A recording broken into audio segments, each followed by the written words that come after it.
মাটির মূর্তি চ্যানেলে সকল বন্ধুদের জানাই স্বাগতম। নমস্কার বন্ধুরা, ফিরে এলাম আবার একটি নতুন ভিডিও নিয়ে। আগের ভিডিওতে আপনাদের দেখিয়েছি কিভাবে একটি গোটা বেনারসি শাড়িকে কুঁচি করে করে সুন্দরভাবে মা মনসা দেবীকে পরানো হয়েছে। আর আজকের ভিডিও দ্বিতীয় পর্বে আপনাদের দেখাবো এই মনসা দেবীটিকে এবং সাথে বেহুলা এবং লোকান্দাকে কিভাবে কেশ অলংকার পরিয়ে অপরূপ সাজিয়ে তোলা হয়। তার আগে যে সমস্ত দর্শক বন্ধুরা চ্যানেলে নতুন আছেন, চটপট চ্যানেলটি সাবস্ক্রাইব করে দেওয়ার অনুরোধ রইল। তাহলে বেশি না কথা বাড়িয়ে চলুন ভিডিওর মূল পর্বটি শুরু করা যাক।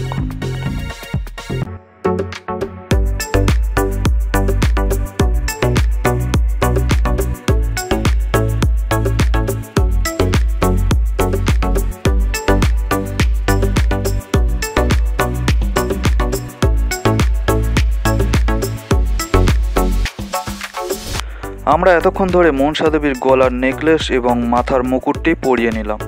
এরপর মনসা দেবীর মাথার চুল এবং হাতের ও গলার আরও বিভিন্ন অলংকার দিয়ে সাজাবো। তার আগে লোকেন্দার এবং বেহুলার পোশাকগুলি কিভাবে পরিধান করানো হচ্ছে দেখতে থাকুন।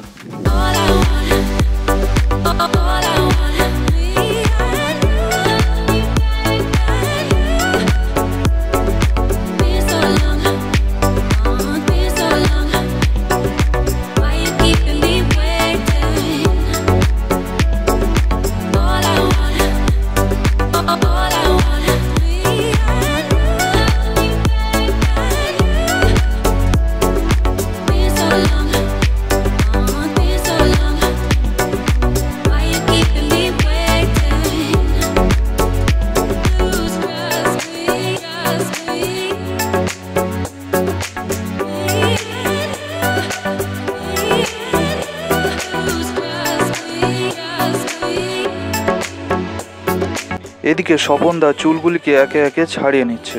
এই চুলগুলি একটা সুতোর মধ্যে পেঁচানো থাকে, এগুলি ছাড়িয়ে নিতে হয়। এরপর এগুলি মনসা দেবী, বেহুলা এবং লোকেন্দারকে পরিধান করানো হবে। এই মনসা পূজা কিন্তু সব হিন্দু পরিবারে হয় না, তাই আপনাদের কার কার বাড়িতে এই পুজো হয় কমেন্টে অবশ্যই জানাবেন।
সম্পূর্ণ অলংকার দিয়ে সাজানোর পর মনসা দেবীটিকে আপনাদের কেমন লাগছে কমেন্টে অবশ্যই জানাবেন। আর সেই সাথে সাথে এই ধরনের প্রতিমা তৈরির ভিডিও দেখতে ও শিখতে হলে নিচের বেল আইকনটি বাজিয়ে চ্যানেলটি অবশ্যই সাবস্ক্রাইব করে রাখবেন। তাহলে ভিডিওটি এখানেই শেষ করছি। ধন্যবাদ।